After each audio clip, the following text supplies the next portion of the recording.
Good evening, sports fans. We've got Tyrese Halliburton with yet another game winner for the Indiana Pacers in the NBA playoffs. Overrate that.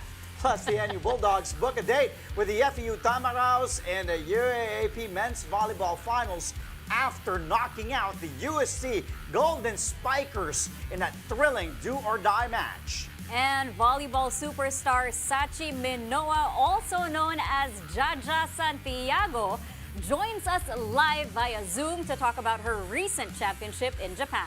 I'm Andre Felix. And I'm Cheska Lutuncalao. And here's tonight's play-by-play. Ramiro, the show by Mamoy leaves it. Timberwolves puts it on. Unbelievable. Gemma on the left side.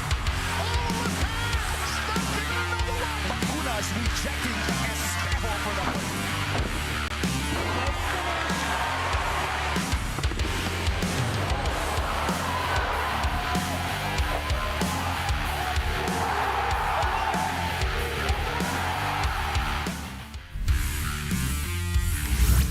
Believe it or not, the Indiana Pacers are now up 2-0 against the East-leading Cleveland Cavaliers.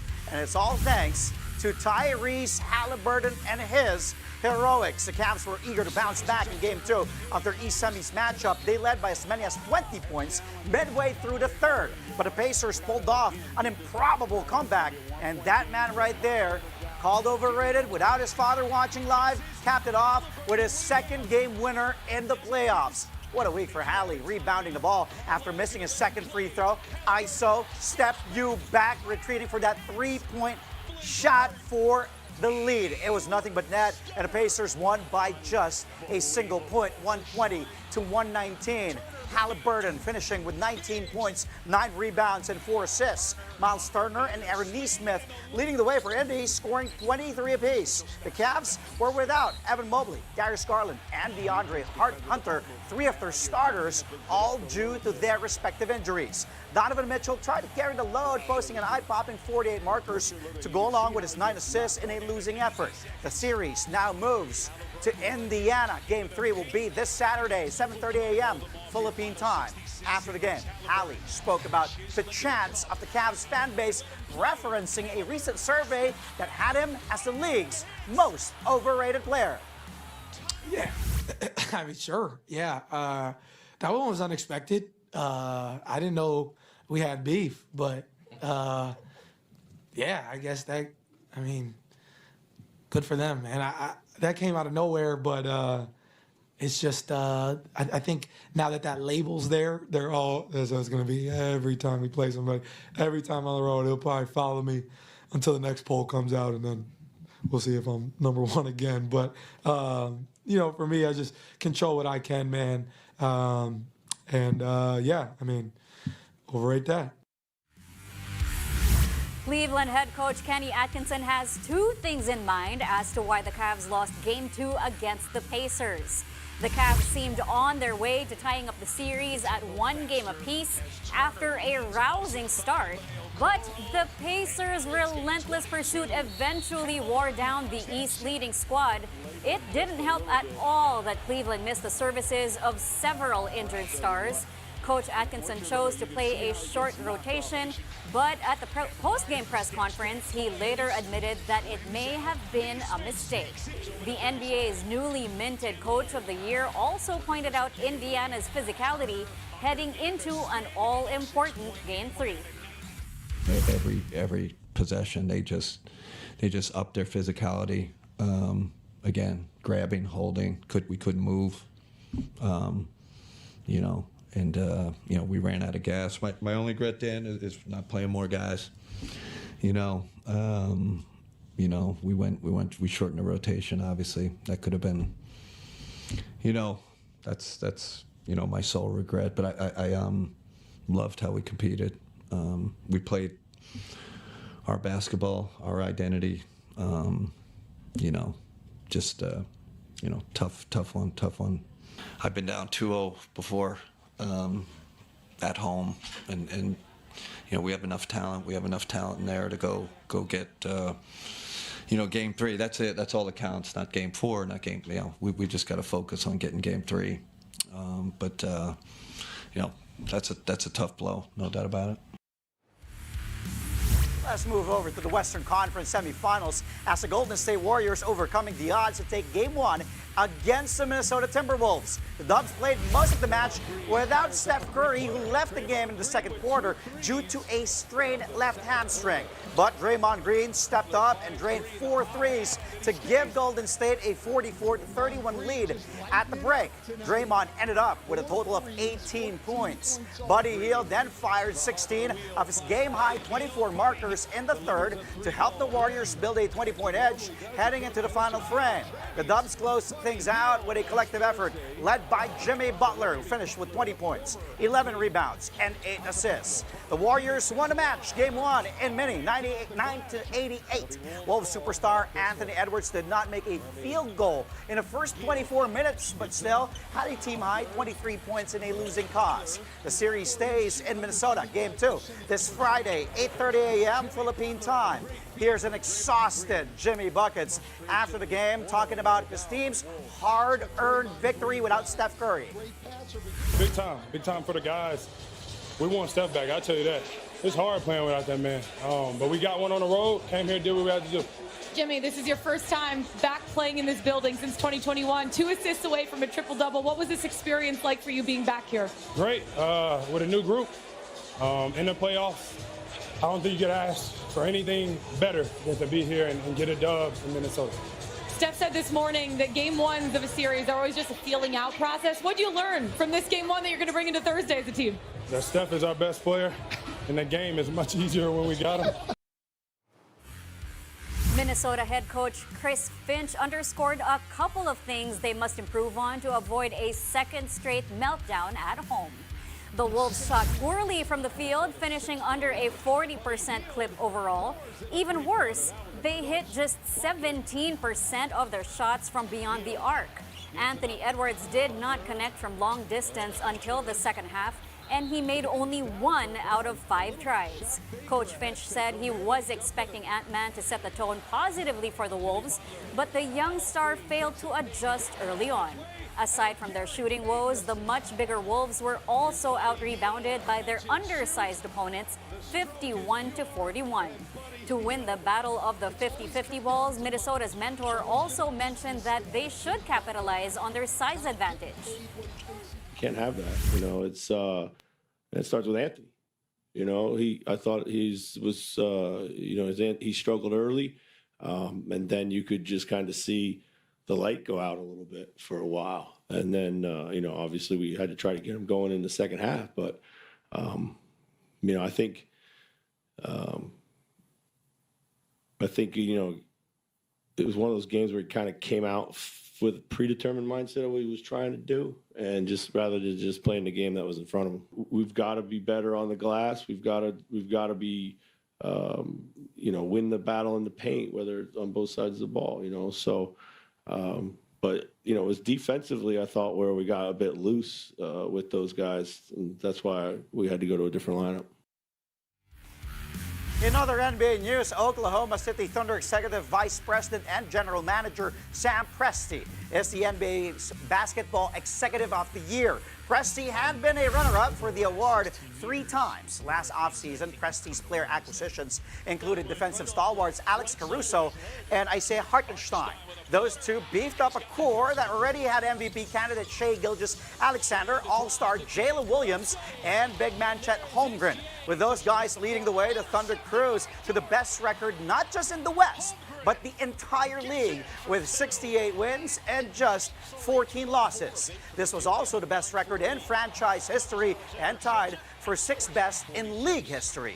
OKC as a team also led the league in point differential, outscoring their opponents by 12.9 points on average. Presti has been in OKC's front office for 18 years, first serving as a GM back in 2007.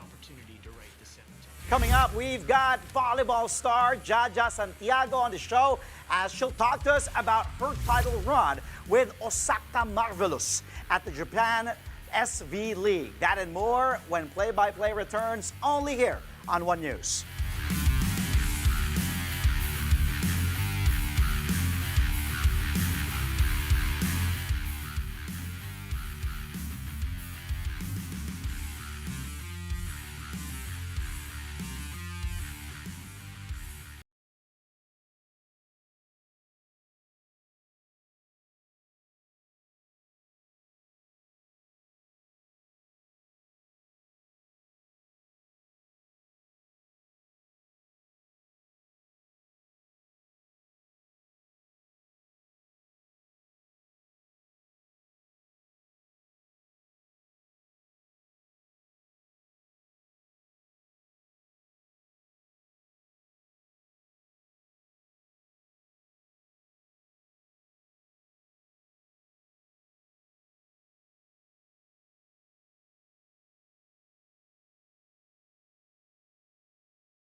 back. Thank you for joining us here on Play-by-Play only on One News. For the 10th straight season, the NU Bulldogs will play in the finals of UAAP men's volleyball. The defending champs keeping their bid for a 5-peat alive after beating the USC Golden Spikers in a do-or-die match. It was a close fight all throughout as advertised, but Bulldogs needed just 3 sets for the victory. 25-23, 25-23, and 25-23.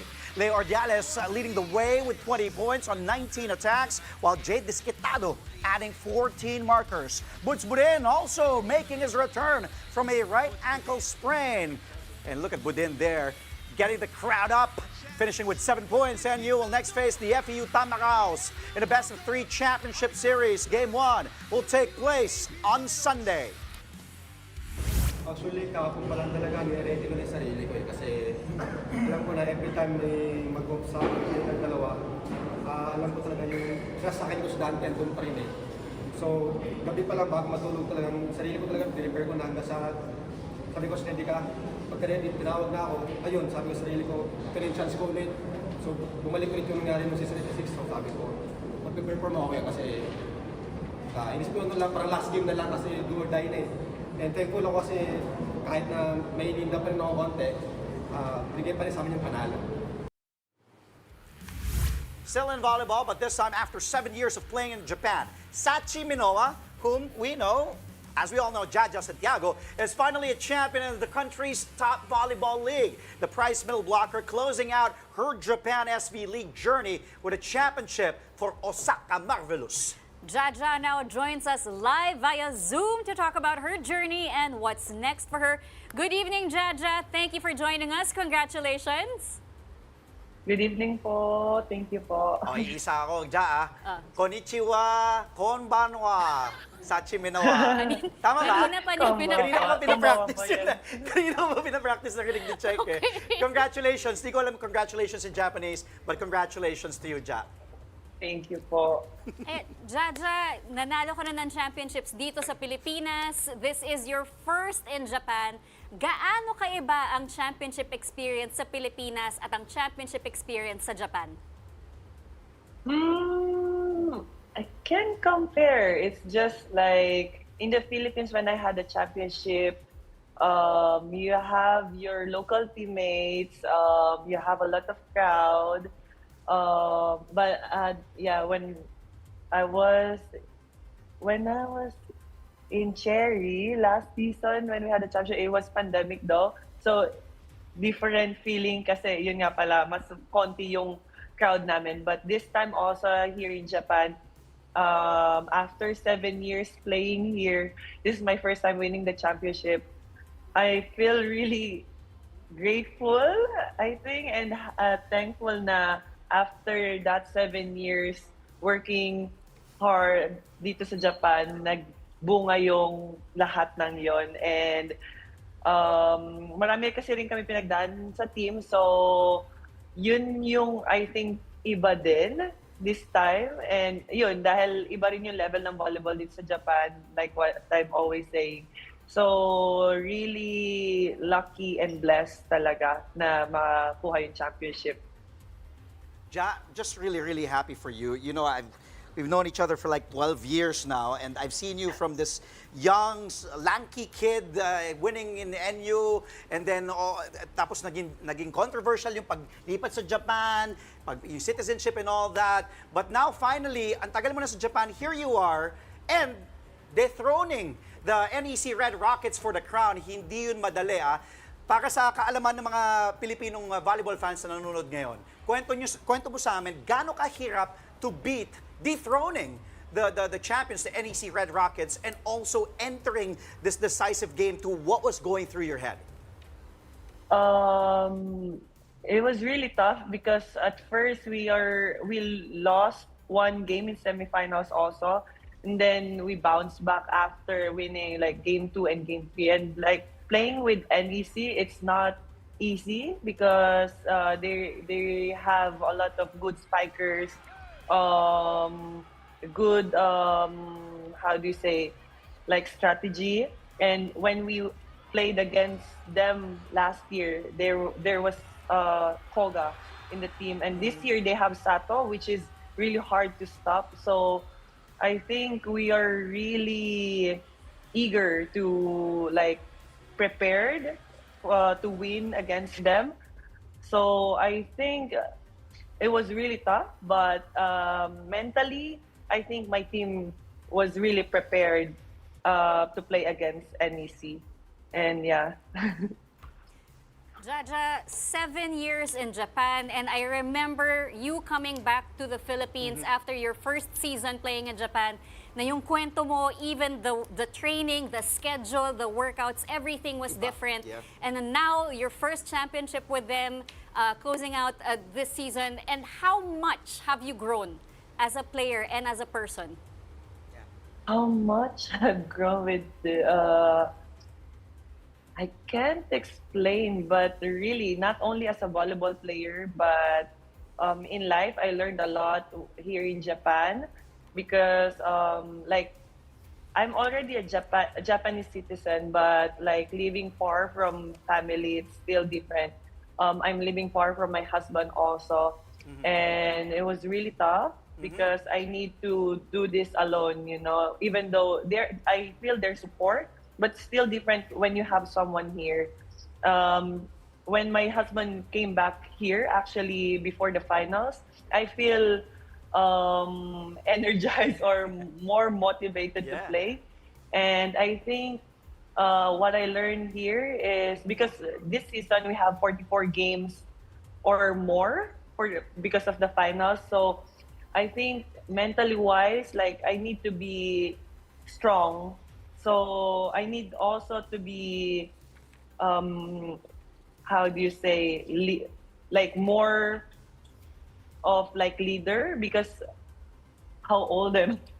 29 already and it's my 7th year here. So like communication, everything, really I learned a lot.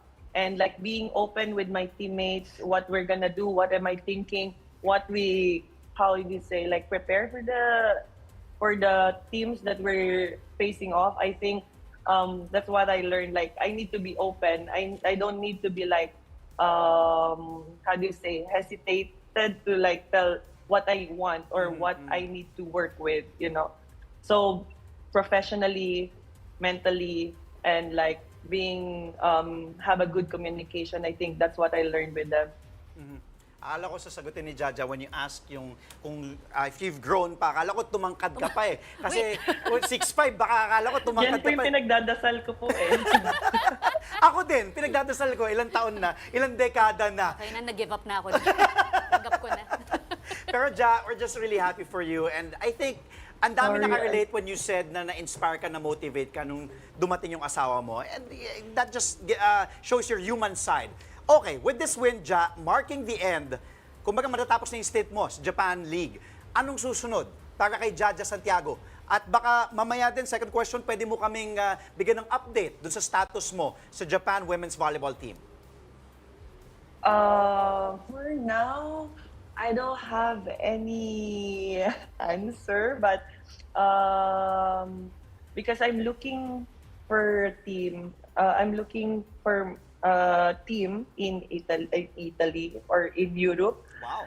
But it's kind of hard to find a team there because actually, ang priority nila is outside, opposite, center, libero. Last talaga po yung middle. So, I don't have any idea kung ano yung magiging chance ko sa Europe. But if I don't have the chance to play in Europe, I'll go back here in Japan because I still have opportunity to play here. Hopefully, gusto ko talaga po magkaroon ng experience in Europe. But if not given a chance, you know, I need to go back here in Japan maybe.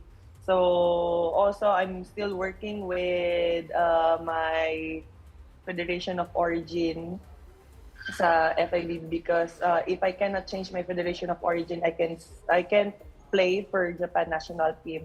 So it's still on process, and I'm hoping I can fix it. Yeah, so that's the update for now po. No, thank you. Wow. Yeah. Europe. Baka next time, pag guest mo dito, buongiorno na. Oo. Oh, alam mo na yun. Alam mo na yun. Alam ko Expert na. ka na doon. Sana po. Baka buongiorno na. Tama, Italian na. Galing mo doon, ha? Hindi na confirm Okay. ko. Okay.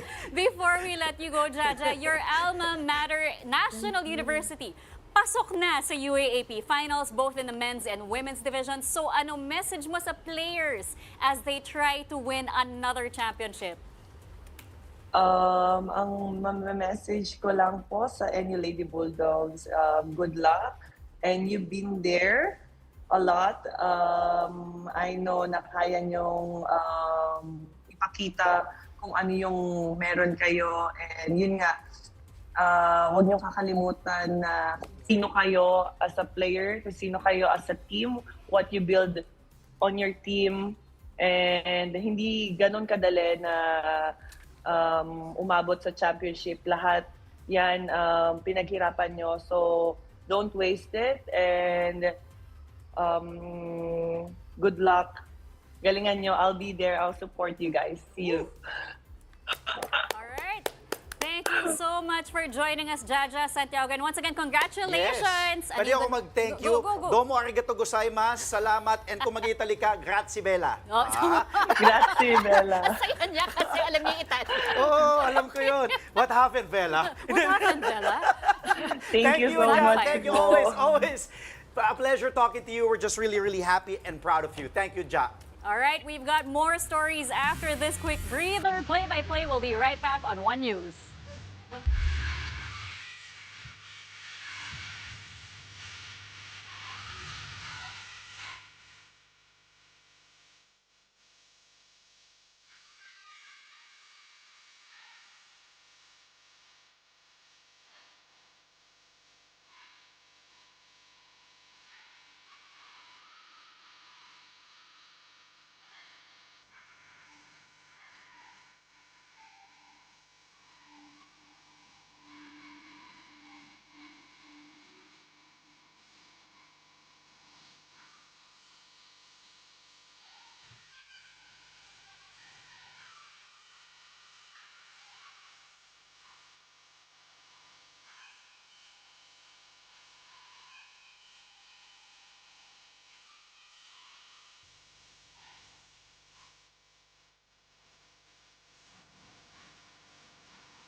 Welcome back. You're watching Play-by-Play on One News. The Rain or Shine Elasto Painters are back in the win column of the PBA Philippine Cup after beating the Blackwater Bossing. The game was neck and neck for the most part until halfway through the fourth quarter. Rain or Shine unloaded an 18-4 finishing kick to take down Blackwater 120-106. The Elasto Painters welcome back fit again big men Keith Datu, Bo Belga, and Kaylan Chongson. Datu, in particular, announced his return by scoring a team-high 27 points to go along with 8 rebounds and 2 blocks. Meanwhile, Barangay Ginebra San Miguel and the NLEX Road Warriors are battling it out in the other game of the Philippine Cup. Ginebra was able to build a 10-point lead in the first quarter through solid offense, but NLEX zoomed right back in the second, capped by an Anthony Semerad layup to give the Road Warriors the lead back. At the half, it's 37-36 in favor of NLEX. It's now the third quarter in the low-scoring affair.